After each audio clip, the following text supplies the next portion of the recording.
नमस्कार विद्यार्थी मित्रांनो, सर्वांचं स्वागत आहे एमपीएससी जुमॉल या आपल्या लाडक्या चॅनलवरती। आज आपण काय करणार आहोत, स्ट्रॅटेजी लेक्चर आज आपण घेणार आहोत किंवा स्ट्रॅटेजी लेक्चरला आपण सुरुवात करणार आहोत। ह्याच्यामध्ये तुम्हाला वनरक्षकला जे प्रश्न 2019ला काही एक्झाम झाली आपली आणि 2023ला 2 वर्ष एक्झाम झाले बरोबर। त्या 2 वर्षामध्ये परीक्षेचा ट्रेंड किंवा क्वेश्चनचा ट्रेंड कशा प्रकारे बदलला आहे, टीसीएस आयबीपीएसने एक्झाम घेतल्यानंतर काय झालं किंवा कसे क्वेश्चन्स आले, हे सगळे आपण या लेक्चरमध्ये बघणार आहोत। म्हणजे नेमकं तुम्हाला कोणत्या विषयावर फोकस करायचा किंवा समजा रिझनिंग आहे, बुद्धिमत्ता आहे, पण त्याच्यामध्ये खूप सारे पॉईंट आहेत ना, त्याच्यामध्ये आपल्याला नेमकं करायचं काय किंवा किती म्हणजे हार्ड लेवलचे क्वेश्चन्स आहेत किंवा किती सोपे क्वेश्चन्स आहेत किंवा कोणत्या क्वेश्चनमध्ये आपल्याला मार्क 100% मिळू शकतात, हे सगळं आपण आजच्या व्हिडिओच्या माध्यमातून बघणार आहोत। जेणेकरून काय होणार आहे की तुम्ही जर हे लेक्चर पूर्ण बघितले शेवटपर्यंत तर तुमचे मॅथ रिझनिंगचा तुमचा जो पार्ट आहे किंवा रिझनिंग बुद्धिमत्तेचा जो पार्ट आहे त्याच्यामध्ये तुम्हाला आउट ऑफ मार्क मिळतील ह्याची गॅरंटी मी आजच घेतो। ठीक आहे, तर काय करायचं, फक्त तुम्हाला एकदम शांतपणाने लेक्चर बघायचं आहे आणि म्हणजे काय केलं ह्याच्यामध्ये बघा, आपण आता पुढे हळूहळू तुम्हाला समजेलच। ज्या पॉईंटवरती चॅप्टर म्हणण्यापेक्षा की ज्या सेक्शनवरती प्रश्न विचारला आहे तो प्रश्न आणि परत मी एक्झाम्पल पण घेतलेलं आहे की म्हणजे समजा 2019ला असे प्रश्न विचारले होते, 2023ला असे प्रश्न विचारलेले आहेत, मग कसे आपण सॉल्व्ह करू शकतो, तर हे सगळ्या गोष्टी आपण आज घेणार आहोत। ठीक आहे, तर सुरू करूया। 2019चे जे क्वेश्चन्स होते, 2019चे जे क्वेश्चन होते आपल्या वनरक्षकमध्ये, तर त्या क्वेश्चनची हे काय म्हणू शकतो आपण त्याला की क्वेश्चन कशा प्रकारे विचारले होते किंवा क्वेश्चन्स कसे होते, तर ते आपण बघणार आहोत। तर बघूया काय बघा, सगळ्यात पहिले बघा संख्या मालिका आणि अक्षर मालिका, हे सगळ्या विद्यार्थ्यांना एक रिक्वेस्ट आहे किंवा सगळ्या विद्यार्थ्यांना एक आवर्जून विनंती आहे की संख्या मालिका आणि अक्षर मालिकावर तुम्ही एकदम फोकस करा। ठीक आहे, कारण ह्या दोन गोष्टी संख्या मालिका आणि अक्षर मालिका हे तुम्हाला करावंच लागणार आहे। संख्या मालिकेमध्ये काय की समजा सिरीज दिलेली असते, ठीक आहे, समजा बघा आता for example 2 4 6 8 dash dash next question काय किंवा नेक्स्ट सिरीजमध्ये पुढचा प्रश्न काय असेल। ठीक आहे, ही झाली संख्या मालिका। आणि अक्षर मालिका म्हणजे काय, तुम्हाला ABCD ए पासून झेड पर्यंत पूर्ण पाठ पाहिजे। नंबर तुम्हाला कधीही अर्ध्या रात्री जरी उठवलं, समजा ईचा नंबर सांगा, ई किती नंबरला आहे, झेड कोणत्या नंबरला आहे, डब्ल्यू कोणत्या नंबरला आहे, पी कोणत्या नंबरला आहे, एम कोणत्या नंबरला आहे, सुरुवातीपासून स्टार्टपासून नंबर काय आहे, रिव्हर्स ऑर्डरमध्ये नंबर काय आहे, ह्या सगळ्या गोष्टी तुम्हाला 100% आल्या पाहिजेत। त्याशिवाय काय आहे की आपले उत्तर किंवा आपल्याला पटकन येणार नाही। आणि मित्रांनो तुम्हाला मी सांगितलेले ABCD लिहिताना काय करायचं माहिती आहे का, आपण PYQ मध्ये पण सांगितलेले किंवा वारंवार तुम्हाला सांगतोय मी, किंवा PYQ लेक्चर आपण सगळे घेतले, ह्याचे 2300 घेतले, 1900 घेतलेत, इव्हन आपल्या ॲपमध्ये पण सुरू आहे कंटिन्युअसली। तर ह्याच्यामध्ये तुम्हाला ABCD लिहायची पद्धत सांगितलेली मी, कशी लिहायची बघा, ABCDEFGHIJKLM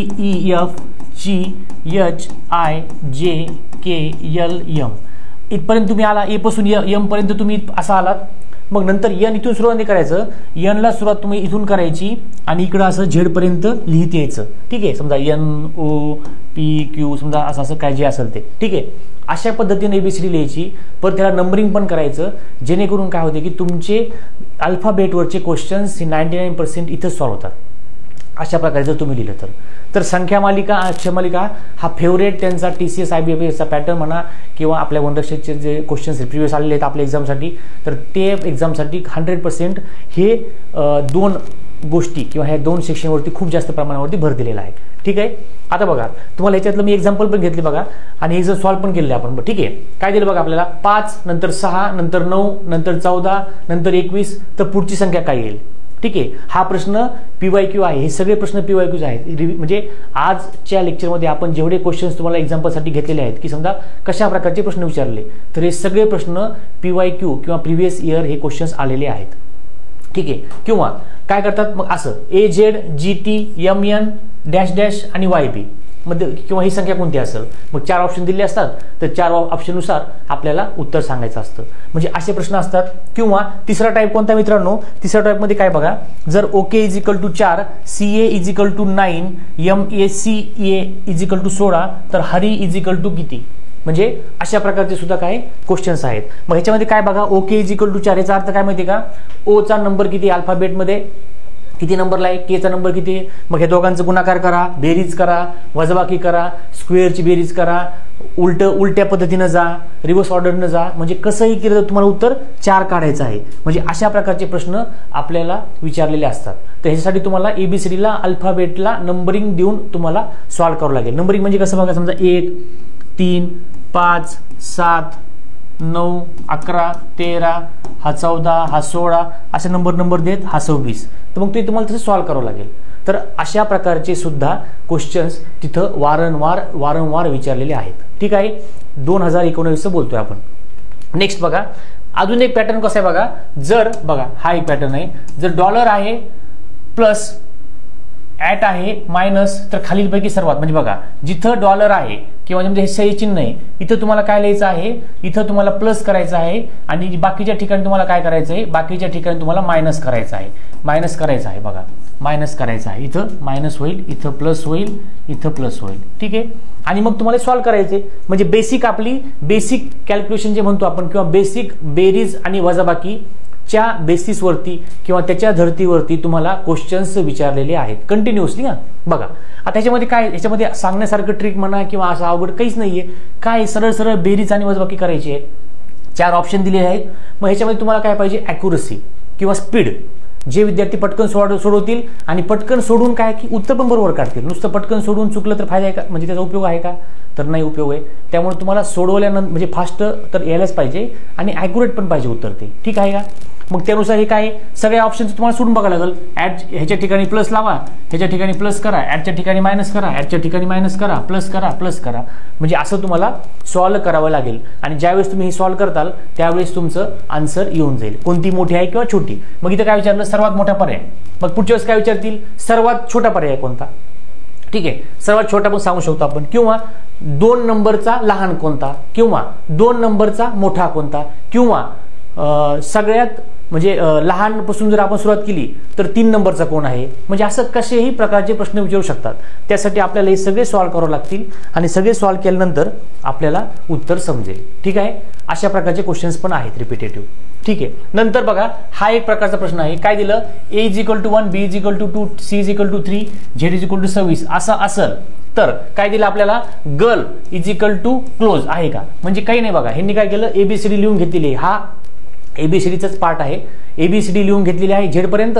ए साठी आपण जर 1 म्हणलो, B ला 2 म्हटलं, C ला 3 म्हटलं, Z ला 26 म्हटलं, तर खालीलपैकी कोणते ऑप्शन बरोबर आहे. मग जी साठी काय, समजा नंबर लिहायचा, जी चा नंबर किती अल्फाबेटमध्ये तो लिहायचा इथं समजा. नंतर आय चा नंबर लिहायचा, आर चा नंबर, एल चा नंबर, सगळ्यांची बेरीज करायची किंवा ऍडिशन करायची. सेम क्लोजला पण असंच करायचं, सगळ्यांची बेरीज करायची, ऍडिशन करायची. आणि ह्या दोघांपैकी जे मोठा आहे, मग समजा ह्याची बेरीज मोठी आली तर हे साईन बरोबर येणार. दोघांचं एक उत्तर सेम आलं तर हे साईन येणार. जर गर्ल ह्या अल्फाबेटच्या नंबरिंगची बेरीज जास्त आली किंवा ऍडिशन जास्त आली, हे बरोबर येणार. आणि जर इक्वल असेल तर हे बरोबर येणार. इक्वलला डबल दिलं वाटतं ऑप्शन, मला वाटतं हे. तर म्हणजे अशा प्रकारचे ऑप्शन्स परीक्षेमध्ये विचारतात. आणि हा प्रश्न 2019च्या PYQs मध्ये विचारलेला आहे. 2019ला जी वेगवेगळ्या शिफ्टमध्ये एक्झाम झाली तर त्या शिफ्टमध्ये विचारलेलं आहे. म्हणजे TCS IBPS पॅटर्ननुसार हे सगळे क्वेश्चन्स त्यांनी घेतलेले आहेत.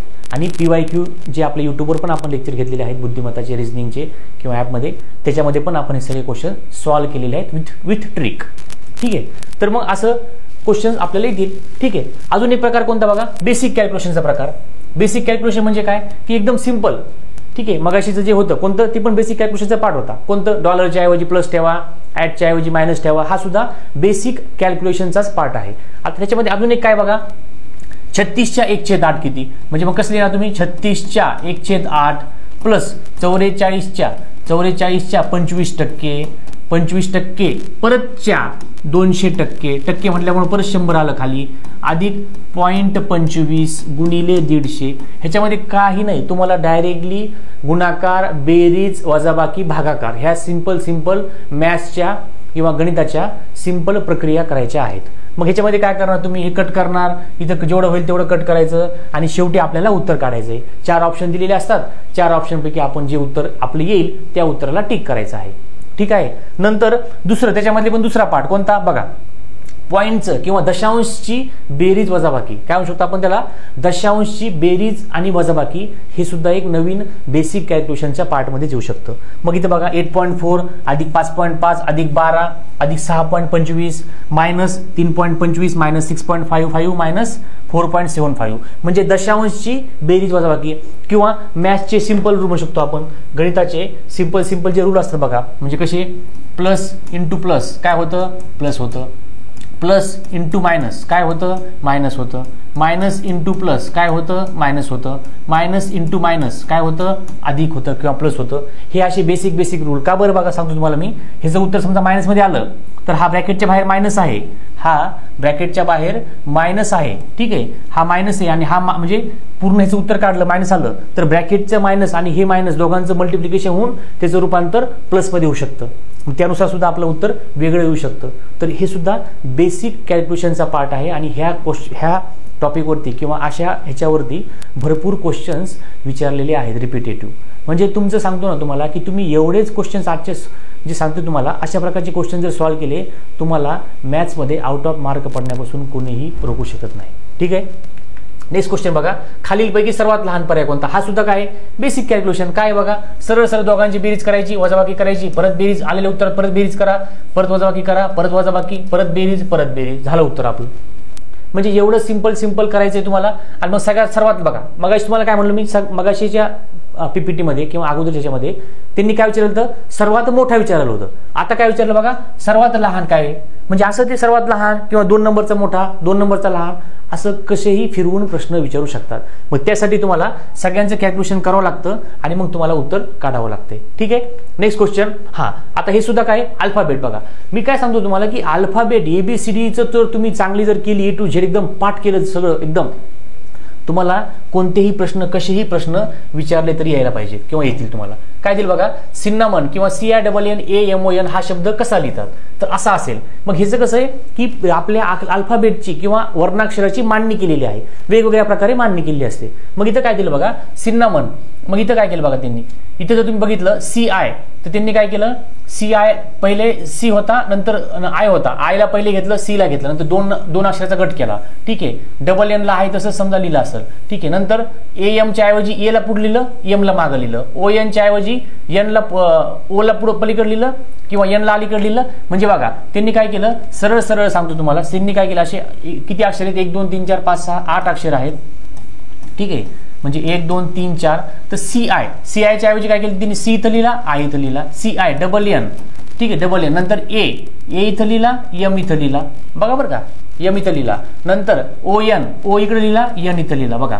IC डबल N MANO अशा पद्धतीने ते लिहिलं. तर सावेज हा शब्द असा लिहिला. तर ZUCCHINI हा शब्द कसा लिहिल. मग परत याचं काय करायचं, हा इव्हन नंबर आहे किंवा समसंख्या आहे. का बरं समसंख्या आहे, अक्षर बघा 1 2 3 4 5 6 7 8. मग 8 अक्षरे सेम असंच तुम्हाला काय करावं लागेल, 8 कॉलम असे आपल्याला तयार करावं लागतील. म्हणजे 4 म्हणजे त्यांना 8 जागा बघा, 8 जागा सिटिंग अरेंजमेंट सारखं आपल्याला 8 जागा आपण तयार केल्या. मग Z इकडे लिहिला, U इकडे लिहिला, डबल C लिहिला. नंतर HI तर H इकडे लिहायचा, I इकडे लिहायचा, N इकडे लिहायचा, I इकडे लिहायचा. झालं तुमचं उत्तर UZCCIHIN. समजते का. म्हणजे असं एकदम सिंपल पद्धतीने सुद्धा अल्फाबेटला मांडणी कशी करायची, पाठीमागं घ्यायचं का पुढे घ्यायचं, हे असे सुद्धा प्रश्न काय रिपिटेटिव्ह फॉर्ममध्ये आहेत किंवा प्रत्येक वेळेस विचारले आहेत. ठीक आहे, आता नंतर अजून एक त्यांचा आवडीचा प्रश्न कोणता आहे बरं, आवडीचा क्वेश्चन्स किंवा आवडीचं हे डायरेक्शन किंवा दिशा. म्हणजे समजा कसं की बघा, Xचे दक्षिण दिशेला तोंड आहे, Xचे दक्षिण दिशेला तोंड आहे, तो 90 अंश डावीकडे वळतो, मग तो 70 अंश उजवीकडे वळतो, मग तो 180 अंश वळतो, मग तो 90 अंश उजवीकडे वळतो, शेवटी तो डावीकडे 25 अंश वळतो. आता तो कोणत्या दिशेला उभा आहे. मग सगळ्यात पहिले माहिती आहे का मित्रांनो, तुम्हाला ह्याच्यामध्ये काय आलं पाहिजे माहिती आहे का, डायरेक्शन समजल्या पाहिजे. डायरेक्शन म्हणजे कोणती बघा, वरच्या आता हे डायरेक्शन कोणते असतात आपल्या, मेन 4 दिशा आणि उपदिशा असतात 4 उरलेल्या. मग ही वरची दिशा कोणती, ही उत्तर दिशा. खालची दिशा कोणती, दक्षिण दिशा. ही दिशा कोणती, पूर्व दिशा. ही दिशा कोणती, पश्चिम दिशा. ठीक आहे, ही कोणती, आग्नेय दिशा. ही कोणती, ईशान्य दिशा. ही कोणती, वायव्य दिशा. आणि ही कोणती, नैऋत्य दिशा. म्हणजे अशा दिशा सुद्धा काय तुम्हाला माहीत पाहिजे. ह्या बेसिसवरती तुम्ही हा प्रश्न 100% सॉल्व्ह करू शकता. मग प्रत्येक वेळेस देणार किंवा मग नंतर पुढच्या स्टेपमध्ये त्यांनी काय केलं बघा, थोडं अवघड विचारलं. म्हणजे कसं की समजा एक विद्यार्थी समजा किंवा एक मुलगा इथून जातो, त्याच्याकडं उजवीकडं उत्तरेकडे 10 किलोमीटर चालतो, तर दक्षिणेकडे 5 किलोमीटर गेला, परत डाव्या हाताला वळाला, उजव्या हाताला वळाला, असं केलं. मग तो मेन दिशेपासून किती अंतरावरती असेल किंवा त्याच्या पहिल्या लोकेशनपासून किती अंतरावरती आहे किंवा कोणत्या दिशेकडे आहे, हे असे सुद्धा प्रश्न काय विचारलेले आहेत त्यांनी थोडं अवघड करण्याच्या दृष्टीनं. ठीक आहे. हे सगळे आपण 2019चा पॅटर्न बघतोय. 2023चा पॅटर्न आपण लगेच थोड्या वेळात 5 मिनिटात बघणार आहोत. तोपर्यंत 2019च्या पॅटर्नचे क्वेश्चन्स कसे आहेत ते थोडे लक्ष देऊन बघा. ठीक आहे. नेक्स्ट काय दिले बघा आता. हा झाले बघा, आलं डायरेक्टली काय आलं आपलं 2023चा किंवा 2023ला कशा प्रकारचे क्वेश्चन्स किंवा थोडी क्वेश्चनची लेवल त्यांनी काय केली, थोडीशी हार्ड केली. एकदम एवढी हार्ड नाही, म्हणजे आपण म्हणू शकतो 20 ते 30% थोडी हार्ड आहे, जास्त हार्ड नाही केलेली. 20 ते 30% फक्त हार्ड क्वेश्चन्स आहेत. बाकी जे पहिले जे क्वेश्चन्स आहे 19चे ते तर आहेच सगळे, ते तर तुम्हाला एकदम सॉल्व्ह करायचेच आहेत. तुम्हाला 100% ती सॉल्व्ह करायची आहेत आणि 100% त्याच्यामध्ये तुम्हाला प्रावीण्य मिळवायचं आहे. पण 2300 क्वेश्चनमध्ये पण तुम्हाला काय करायचं आहे, थोडी लेवल वाढल्यामुळे आपल्याला पण काय अभ्यासाची लेवल इन्क्रीज करावं लागणार आहे. ठीक आहे. बघा आता कॅलेंडरवरती प्रश्न विचारले. बघा काय केलेले आपल्याला, कॅलेंडरवर प्रश्न विचारलेत. तर म्हणजे कसं बघा, कॅलेंडरचा प्रश्नाचा प्रकार बघा, जर परवा गुरुवार असेल तर कालच्या आधीच्या दिवशी. आता कॅलेंडरवरती प्रश्न एकदम जास्त अवघड नाहीये. म्हणजे जर तुम्ही सरळ सेवाला बघितलात किंवा एमपीएससीला किंवा ग्रुप बीला ग्रुप सीचे जे आपल्या राज्यसेवेचे एक्झाम असतात त्या एक्झामला थोडे हार्ड लेवलचे क्वेश्चन असतात. समजा कसं की समजा बालदिनाच्या दिवशी गुरुवार होता तर 2024ला किंवा 2030ला येणाऱ्या कोणता वार असेल, किंवा 2016ला पाठीमागे काय म्हणू शकतो 15 ऑगस्ट किंवा 26 जानेवारीच्या दिवशी कोणता वार होता. हे असे वेगवेगळे क्वेश्चन असतात. त्याच्यामध्ये थोडं कॅल्क्युलेशन असतं, जास्त काही अवघड नाही ते सुद्धा क्वेश्चन. पण तसे क्वेश्चन इथं नाहीये, इथं सिंपल आहे. काय विचारले बघा, जर परवा गुरुवार असेल तर कालच्या आधीच्या दिवशी. बघा परवा गुरुवार असेल तर कालच्या, परवा म्हणजे बघा आज कोणता वार माहित नाही, उद्या माहित नाही, परवा गुरुवार आहे. म्हणजे बघा परवा गुरुवार असेल म्हणजे हा झाला गुरुवार परवा. ठीक आहे. मग गुरुवारच्या अगोदर एक दिवस कोण असेल, बुधवार. म्हणजे आज कोणता वार झाला, आज झाला मंगळवार. समजतंय का. आज मंगळवार असेल तर आपण काय म्हणतो, परवा गुरुवार असणार आहे. बरोबर का नाही. आज मंगळवार असेल, आज सोमवार असेल आपण काय म्हणतो, परवा बुधवार आहे. आज शनिवार असेल आपण काय म्हणतो, परवा सोमवार आहे. तर समजलं ना तुम्हाला. आज शनिवार असेल तर उद्या रविवार आहे आणि परवा सोमवार आहे असं आपण म्हणतो. मग परवा गुरुवार असेल तर आज कोणता वार असणार आहे, तर आज असेल मंगळवार. ठीक आहे. तर कालच्या आधीच्या दिवशी कोणता दिवस होता, बघा कालच्या आधीच्या दिवशी. मग काल कोणता होणार आहे बरं, काल होणार आहे सोमवार. कालच्या आधीच्या दिवशी, कालचा आधीचा दिवस कोणता, म्हणजे बघा कालचा दिवस म्हणजे आज मंगळवार आहे, काल झाला सोमवार. कालच्या आधीच्या दिवशी म्हणजे काल, त्याच्या आधीचा दिवस म्हणजे कोणता, त्याच्या आधीचा दिवस झाला रविवार. मग उत्तर पाहिजे आपलं रविवार, पर्याय क्रमांक 3. म्हणजे अशा पद्धतीचे प्रश्न असतात. ठीक आहे. किंवा प्रश्न अजून दुसरं म्हणजे असाच प्रश्न असणार, पण दुसरा कसा की 2 दिवसापूर्वी मंगळवार होता तर परवाच्या नंतरचा दिवस कोणता असेल. म्हणजे असं काहीतरी प्रश्न फिरवून विचारतात. पण विचारण्याची पद्धत सिम्प्लिसिटी असते, एकदम अवघड नाहीये. त्यामुळे तुम्हाला वार माहीत पाहिजेत. एकदम सोपे प्रश्न ह्याच्यावरती आहेत, ह्या घटकावरती आहेत. ठीक आहे. नंतर वर्ड फॉर्मेशन. बघा हा एक नवीन त्यांनी पॅटर्न सुरू केला होता 23ला. वर्ड फॉर्मेशन म्हणजे कसं बघा, दिलेल्या शब्दातील अक्षरे वापरून तयार होऊ न शकणारा शब्द निवडा. त्यांनी शब्द दिला आपल्याला स्टेबल. काय दिला शब्द त्यांनी आपल्याला, इथं लिहितो वाटलं असतं मोठ्या अक्षरात, STABLE हा शब्द दिला. त्यांचं म्हणणं आहे की ह्या शब्दातले 6 अक्षर आहेत, ह्या शब्दामधले 6 अक्षर वापरून त्यांनी आपल्याला 4 शब्द तयार करून दिलेले आहेत किंवा 4 शब्द त्यांनी तयार केलेत. मग त्यांचं म्हणणं आलं की हे 6 शब्द वापरून, किंवा शब्द म्हणण्यापेक्षा वर्ड्स, ठीक आहे बरोबर आहे, शब्द वापरून, हे 6 शब्द वापरून तुम्ही कोणते कोणते वर्ड्स तयार करू शकतात, जे की बरोबर आहेत. मग आता मला सांगा सेल. आता सेल होऊ शकतं का बरं, होऊ शकतं. S आहे, A आहे, L आहे, E आहे. तर हे बरोबर आहे. त्यांनी काय विचारलं, तयार होऊ न शकणारा. म्हणजे जे शब्द तयार झाले त्याला आपण टिक करायचं, म्हणजे होऊ न शकणारा. त्यांचं म्हणणं आलं की कोणता कोणता शब्द तयार ह्याच्यापासून होऊ शकत नाही. तर सेल होऊ शकतो का, होऊ शकतो. लिस्ट बघा LEAST लिस्ट पण तयार होऊ शकतो. स्टेबल TABLE टेबल पण होतो. Stick STI. इथं मला सांगा ह्या टेबलमध्ये तुम्हाला आय दिसतं का रे, कुठं टेबलमध्ये तुम्हाला आय दिसतं का, C दिसतं का, K दिसतं का. तर आपल्याला इथं ह्या वर्डमध्ये STICK ST बरोबर आहे, पण ICK ह्याच्यातला कोणताही शब्द आपल्याला दिलेल्या स्टेबल या शब्दामध्ये किंवा वर्डमध्ये पूर्ण नाहीये. ठीक आहे. मग याचा अर्थ हा शब्द तयार होऊ शकत नाही. त्यामुळे पर्याय क्रमांक 4 हे जे आहे ते आपलं उत्तर असणार आहे. पर्याय क्रमांक 4ला तुम्हाला काय करायचं आहे मित्रांनो, टिक करायचंय. का बरं, तयार होऊ न शकणारा विचारला ना, त्यामुळे गटात न बसणारा शब्द म्हणू शकतो आपण, किंवा तयार होऊ न शकणारा. ठीक आहे. तर अशा प्रकारचे प्रश्न आहेत. मग पुढच्या वेळेस थोडं हार्ड देतील. म्हणजे हार्ड म्हणजे कसं की थोडा 8 अंकी शब्द देतील, 7 अंकी शब्द देतील. मग कधी म्हणतील की रिपिटेशन व्हायला नाही पाहिजे वर्डचं, कधी म्हणतील की रिपिटेशन होऊन 2 वेळेस रिपिटेशन झालं तर चालतं. असे किती वर्ड तयार होऊ शकतात. म्हणजे अशा प्रकारचे प्रश्न ते तयार करू शकतात किंवा त्यांनी तयार केलेले म्हणजे विचारलेले आहेत. ठीक आहे. अजून एक ह्याच्यामध्ये काय बरं, हा हे 2019ला मित्रांनो वॉटर इमेज किंवा पाण्यातील आकृती किंवा आरशातील प्रतिमा किंवा पाण्यातील प्रतिमा ह्या दोनही घटकावरती प्रश्न एकही विचारलेला नव्हता. पण 2023ला त्यांनी असं सुरू केलेलं आहे बघा. म्हणजे मिरर इमेज म्हणू शकतो आपण किंवा वॉटर इमेज. म्हणजे समजा एखादी वस्तू अशी मिररमध्ये ठेवली, समजा हा मिरर आहे, इथं ठेवली वस्तू, मग कशी दिसेल बाबा आपल्याला, किंवा पाण्यामध्ये वस्तू आहे तर पाण्यातली प्रतिमा कशी दिसेल आपल्याला. तर अशा प्रश्न त्यांनी विचारलेले सुरुवात केली आहे बघा. हा प्रश्न सुद्धा हे मी आजच्या लेक्चरमध्ये आपण जेवढे प्रश्न तुम्हाला दिसतील समोर बोर्डावरती किंवा आपल्या ह्याच्यावर पीपीटीमध्ये, तर सगळे प्रश्न हे प्रिव्हियस इयरला विचारलेले आहेत. ते प्रश्न आपण घेतलेले आहेत, जेणेकरून तुम्हाला काय होईल की म्हणजे प्रश्नांचं कॉन्फिडन्स तुम्हाला येऊन जाईल. असं मनाने मी घेतलेलं नाही कुठले, सगळे प्रश्न 23ला 19ला विचारलेले आहेत. ठीक आहे.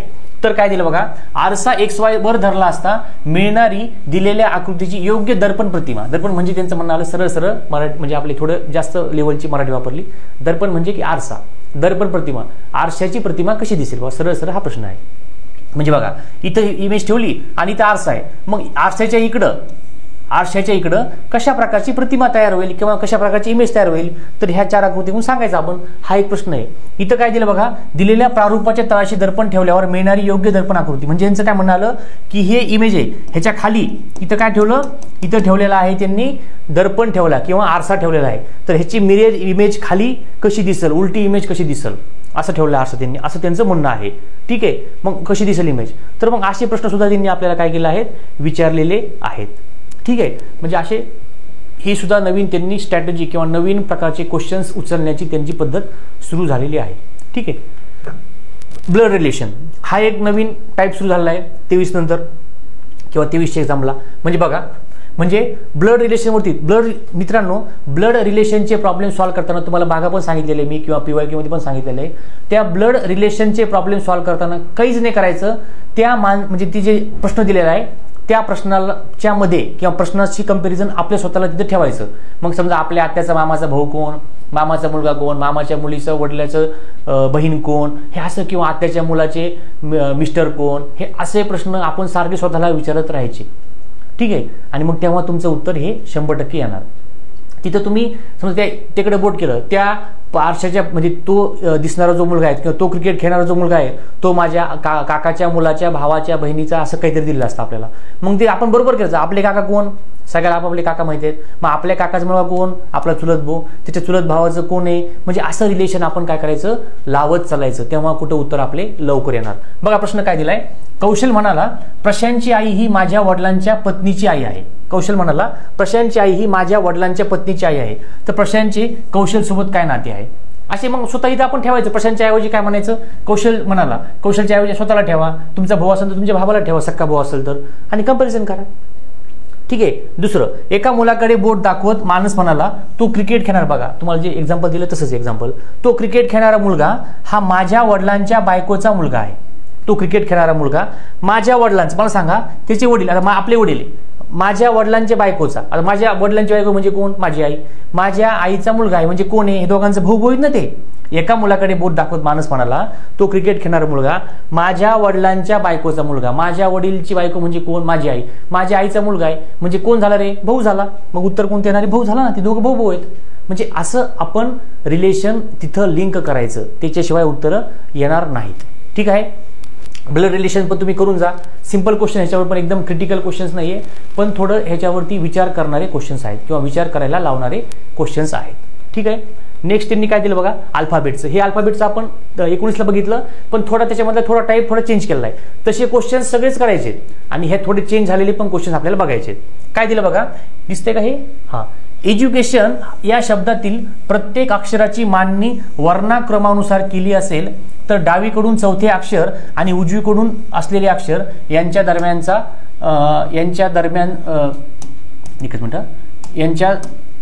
दरम्यान इंग्रजी वर्णाक्रमानुसार येणारी किती अक्षरे आहेत. बघा त्यांचं म्हणणं काय माहितीये का, इथे लिहितो मी, एज्युकेशन नावाचा शब्द दिलाय, एज्युकेशन नावाचा शब्द आहे. ठीक आहे. म्हणजे वर्ड आहे, माहिती आहे आपल्याला, एज्युकेशन म्हणजे शिक्षण.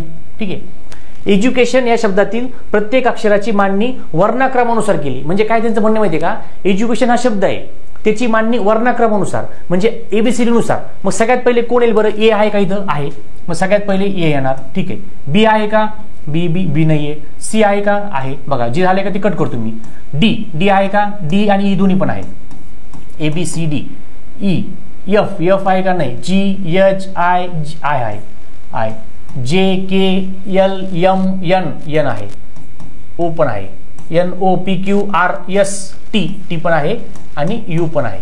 ठीक आहे. बघा सगळे अक्षर मी इथे लिहिले. 1 2 3 4 5 6 7 8. 1 2 3 4 5 6 7 8 9. 1 2 3 4 5 6 7 8 9. 9 अक्षर आहेत. तिकडे पण 9 अक्षर आले. म्हणजे मी काय केलंय, शब्द लिहिले पण अल्फाबेटिकली त्यांची ऑर्डर लिहिली. म्हणजे अल्फाबेटिक म्हणजे एबीसीडी सुरू करताना सगळ्यात पहिले ए लिहितो आपण, बी लिहितो, मग ह्या वर्णानुसार आपण लिहिले. त्यांचं म्हणणं काय आहे, हे जर आपण असे मांडले तर डावीकडून चौथे अक्षर, बघा डावीकडून चौथे अक्षर, बघा म्हणजे ई आलं, डावीकडून चौथे अक्षर आणि उजवीकडून चौथे अक्षर, चौथे असलेले अक्षर 1 2 3 4 उजवीकडून चौथे असलेले अक्षर. बघा डावीकडून चौथं ई आहे, उजवीकडून चौथा एन आहे. डावीकडून चौथे अक्षर आणि उजवीकडून चौथे असलेले अक्षर यांच्या दरम्यान इंग्रजी वर्णाक्रमानुसार किती अक्षरे असतील, यांच्या दरम्यान इंग्रजी म्हणजे ह्या ई आणि यांच्यामध्ये किती अक्षर आहेत. मग मला सांगा ABCD E F G H I J, हे बघा ABCD E F G H I J K L M 8 अक्षर आहेत त्यांच्या दोघांमध्ये. ई आणि एन मध्ये 8 अक्षर आहेत. मग पर्याय क्रमांक कोणता आहे, बघा पर्याय क्रमांक आपला आलेला आहे 1. पर्याय क्रमांक 1 8 अक्षर आहे. म्हणजे एकदम सोपा प्रश्न आहे. असे प्रश्न आपण घेतलेले आहेत आणि असेच प्रश्न त्यांनी विचारलेले पण आहेत. थोडं हे चेंजेस केले आहेत विचारण्याच्या पद्धतीमध्ये. ठीक आहे. नंतर ऑड मॅन आउट किंवा काय म्हणतो आपण त्याला की गटात न बसणारा शब्द ओळखा किंवा वेगळा शब्द ओळखा. काय दिलं बघा, 4 अक्षर जोड्या दिलेल्या आहेत, त्यापैकी 3 विशिष्ट तऱ्हेने समान आहेत आणि 1 वेगळी आहे. गटात न बसणारी जोडी ओळखा. ठीक आहे. ऑप्शन नंबर 3 आणि 4 राहिले आपले. ऑप्शन नंबर 3 समजा इथं 4 असेल समजा, तर 4 आपल्याला जोड्या दिल्या आहेत. मग आता हे दिलं बघा के ई पी यू. मग काय करायचं माहिती का, के घ्यायचा ई घ्यायचा, त्या दोघांमध्ये किती अक्षर आहेत, समजा 4 अक्षर आहेत. पी यू मध्ये समजा 4 अक्षर आहेत. म्हणजे असं बघायचं अक्षराचा डिफरन्स आहे का. ठीक आहे, तसं असू शकतं. किंवा मग त्यांचा गुणाकार काहीतरी सेम येऊ शकतो, त्यांची बेरीज येऊ शकते, वजाबाकी येऊ शकते, त्यांचा स्क्वेअर येऊ शकतो. म्हणजे असं काही ना काही 4 पैकी 3चं साम्य असू शकतं आणि एकच चौथा वेगळा असू शकतो, तो आपल्याला काढायचा आहे. म्हणजे अशा प्रकारचे सुद्धा त्यांनी क्वेश्चन्स 23ला विचारलेले आहेत. तुम्हाला जे सांगतोय आजच्या लेक्चरमधलं मित्रांनो, तेवढेच आणि तेवढेच क्वेश्चन्स करा. तुम्हाला बाकी काहीच करायची गरज नाही. तेवढे क्वेश्चन इन द सेन्स तेवढ्या क्वेश्चनच्या पॅटर्नवरती फोकस करा. ठीक आहे. Next question puzzle. ठीक आहे, किंवा कोड म्हणू शकतो आपण त्याला. म्हणजे कसं बघा, बी इंटू डी म्हणजे बी हे डी चे वडील आहेत. बी अधिक डी म्हणजे काय, बी ही डी ची पत्नी आहे. बी भागिले डी म्हणजे काय, बी ही डी ची मुलगी आहे. बी वजा डी म्हणजे काय, बी हा डी चा मुलगा आहे. तर खालील पदावलीत डी टी आणि टी चे नातेसंबंध काय आहेत. म्हणजे बघा असं दिले, मग इथं काय दिलं बघा, डी भागिले एफ गुणिले एल मायनस एम भागिले टी. हे नातेसंबंध काय, नातेसंबंध कोणाचा, संबंध डी आणि टीचा नातेसंबंध काढायचा किंवा डी आणि टीचं रिलेशन आपल्याला फाइंड आउट करायचं आहे. मग कसं करणार डी आणि टीचं रिलेशन फाइंड आउट, तर मग अशा पद्धतीने आपल्याला करायचं आहे. मग ते लिहून घ्यायचं सगळं. डी हा समजा बघा पहिले काय दिलं, बी भागिले टी म्हणजे बी ही डी ची मुलगी आहे. बी ही डी ची मुलगी आहे. मग इथे काय दिलं आपल्याला, डी भागिले एफ. बघा बी ही डी, बी भागिले डी असेल तर बी ही डी ची मुलगी आहे. मग डी भागिले एफ, तर डी ही एफ ची मुलगी आहे. डी ही एफ ची, समजा एफ माणूस का मेल का फिमेल माहित नाही आपल्याला, पण ही मुलगी आहे म्हणून आपण मायनस चिन्ह दिलं. ठीक आहे, हे मायनस चिन्ह दिलं. म्हणजे काय करायचं, असे प्रॉब्लेम सॉल्व्ह करताना लक्षात ठेवा मित्रांनो. समजा मेल असेल किंवा पुरुष असेल किंवा मुलगा असेल त्याला प्लस चिन्ह द्या, फिमेल असेल मुलगी असेल तर त्याला मायनस चिन्ह द्या. ठीक आहे. जर समजा दोघे भाऊ बहीण असतील किंवा भाऊ भाऊ असतील तर असा एरो दाखवा. जर वडील वडिलांकडून मुलांकडे आपल्याला येत असेल समजा, तर वडील वरती असतील, खाली असा एरो करा म्हणजे हे त्यांचे मुलं आहेत. किंवा अजून एक एरो केला म्हणजे त्यांना 2 मुलं आहेत किंवा 2 मुली आहेत किंवा 1 मुलगा आहे किंवा 1 मुलगी आहे. अशा पद्धतीने एरोचं हे करा डायरेक्शन, म्हणजे तुम्हाला समजून म्हणजे प्रश्न सोडवायला सोपा जाईल तुम्हाला. ठीक आहे. म्हणजे अशा प्रकारे प्रश्न नवीन सिरीजमध्ये विचारलेले आहेत. ठीक आहे. अजून एक काय बघा, अल्फाबेटिकल ऑर्डर. परत अल्फाबेटिकल ऑर्डरचं विचारले आपल्याला. काय बघा, मग अशी जो क्वेश्चन होता ना एज्युकेशनचा, एज्युकेशनला अल्फाबेटिकल लिहायचं. आता इथं काय दिलं बघा, अमित, अजित, अमन, अजय. बघा म्हणजे सगळ्यांचं स्टार्टिंग कुठून आहे, ए पासून आहे. नंतर ए पासून स्टार्टिंग आहे. ठीक आहे. मग ह्याचा अर्थ आता कसं लिहायचं समजत नाही. मग 2 नंबरचा अक्षर बघा, 2 नंबरला कोण आहे इथं बघा, 2 नंबरला इथं कोण आहे, अमितला एम आहे. ठीक आहे. अजितला जे आहे, इथं परत एम आहे, इथं परत जे आहे. मग परत दुसऱ्या अक्षरला पण कन्फ्युज आहे. पण त्याच्यामध्ये मला सांगा एम लवकर आहे का जे लवकर आहे, म्हणा ABCD A B C D E F G H I J, जे लवकर आहे. मग एकतर अजय येईल किंवा अजित येईल. मग परत तिसरं अक्षर अजय आणि अजितचं तिसरं अक्षर बघा, इथं ए आहे, इथं आय आहे, मग सुरुवात होणार आपली अजयपासून, सुरुवात होणार आपली अजयपासून. का बरं, दोन सेमच आहे, पण तिसरं जे अक्षर आहे अजितसाठी आय आहे, अजयसाठी ए आहे, तर मग ए लवकर आला, मग अजय लवकर होणार. म्हणजे सगळ्यात पहिले उत्तर आपलं स्टार्टिंग होणार अजयपासून. 2 नंबर कोण येणार, अजित येणार. 2 नंबर कोण येणार, अजित येणार. आपलं उत्तर लगेच येऊन गेलं. बघा इथं अजय, मला समजलं की अजय 1 नंबरला आहे. 2 नंबरला अजित का बरं येणार, कारण ए नंतर जे लवकर आहे, यमच्या अगोदर. म्हणजे बघा हे यम इथं अमित आणि अमन हे लवकर येणार नाहीत. का बरं, की अजित आणि अजय, जे आणि यम लवकर, जेच्या यमच्या अगोदर जे येतं, त्यामुळे जे ए जे असणारी संख्या आहे ती आपली 2 नंबर म्हणजे स्टार्टिंगला येणार आहे. त्याच्यामधले मग मी काय केलं, ए जे नंतर ए आला म्हणून अजयला लवकर लिहिलं. नंतर उरला कोण, अजितला उरला. मग Ajay 1 number, Ajit 2 number. Ajay 1 number, Ajit 2 number. कुठं ऑप्शन आहे का दुसरं ऑप्शन कुठंच नाही असं. अजय 1 नंबरला, 2 ला अजितला. त्यामुळे सगळे ऑप्शन हे चूक झाले. तुम्हाला बाकीचे सॉल्व्ह करण्याची सुद्धा गरज नाही. म्हणजे एवढे सोपे प्रश्न असे असतात, फक्त आपल्याला सॉल्व्ह करता आले पाहिजे. ठीक आहे. परत बेसिक कॅल्क्युलेशन बघा, म्हणजे काय करायचं, असं दिलेले असते प्रश्न आणि तुम्हाला अप्रॉक्सिमेट व्हॅल्यू काढायची असते. काय करायचं मित्रांनो, अप्रॉक्सिमेट किंवा काय म्हणू शकतो आपण त्याला, की अंदाजे व्हॅल्यू काढायची असते. बघा दिलेल्या अपूर्णांकाचे अंदाजे मूल्य काढा. मग 2.12चा वर्ग वजा 1.6चा वर्ग भागिले, हे भागिले मध्ये भागिले म्हणजे असा प्रश्न आहे, भागिले 2.12 वजा 1.61. आता जर तुम्हाला हे माहिती असेल मित्रांनो, तुम्ही जर अभ्यास जर व्यवस्थित केला असेल, तुम्हाला माहिती फॉर्म्युला ए स्क्वेअर मायनस बी स्क्वेअरला मी आपण काय लिहू शकतो रे, आपण लिहू शकतो ए प्लस बी गुणिले ए मायनस बी. लिहू शकतो का नाही, ए प्लस बी ए मायनस बी. मग तसं इथं ए प्लस बी ए मायनस बी होईल, हा एक ब्रॅकेट कटल आणि फक्त दोघांची बेरीज केली तर उत्तर तुमचं येतं 3.73 तुमचं उत्तर येते. 3.73 तुमचं उत्तर येऊन जाईल डायरेक्टली. परत हा काय दिलेला, खालील समीकरणाच्या प्रश्नचिन्हाच्या जागी, समीकरणात प्रश्नचिन्हाच्या जागी अंदाजे कोणते मूल्य असेल. मग इथे 16.66ला मी काय म्हणणार, 17 म्हणणार. ठीक आहे. 06.06ला 0.7 म्हणा. ठीक आहे. 02.02ला 0.2 म्हणा, म्हणजे 0.2 म्हणा. 8.55ला 8.5 म्हणा. 12.11ला 12 म्हणा. मग अंदाजे उत्तर काढायचं आहे. तर ह्याच्यामध्ये सुद्धा काय, अंदाजे घ्यायची संख्या. 16.66ला अंदाजे 17 घ्या किंवा 16 घ्या, पण 17 घेतलेलं बरं आहे, कारण 50च्या पुढे गेलेलं आहे टर्म्स आपली, म्हणजे 16.5च्या पुढे उत्तर आहे. त्यामुळे 16.66 असल्यामुळे 17 घ्या आणि 7 गुणाकार भागाकार करा, डायरेक्ट उत्तर येऊन जाते. म्हणजे अशा प्रकारचे सुद्धा त्यांनी अंदाजे विचारणारे प्रश्न सुद्धा त्याच्यामध्ये ऍड केलेले आहेत. ठीक आहे. अजून एका हे एक बघा, स्थान शोधणे. स्थान शोधणे म्हणजे समजा एखादा विद्यार्थी काय दिलं त्यांनी बघा, प्रश्न होऊन तुम्हाला समजेल काय दिलं बघा. एका वर्गातील सर्व 44 विद्यार्थी उत्तरेकडे तोंड करून, म्हणजे सगळे उत्तरेकडे वर आहेत, एका सरळ रांगेत उभे आहेत. रिंकू उजव्या टोकापासून 24व्या स्थानावर आहे, तसेच रीना डाव्या टोकापासून 17व्या स्थानावर आहे. रिंकू आणि रीना यांच्या दरम्यान किती विद्यार्थी आहेत. त्यांचं म्हणणं आलं, सगळे विद्यार्थी असे तिकडे तोंड करून उभे आहेत.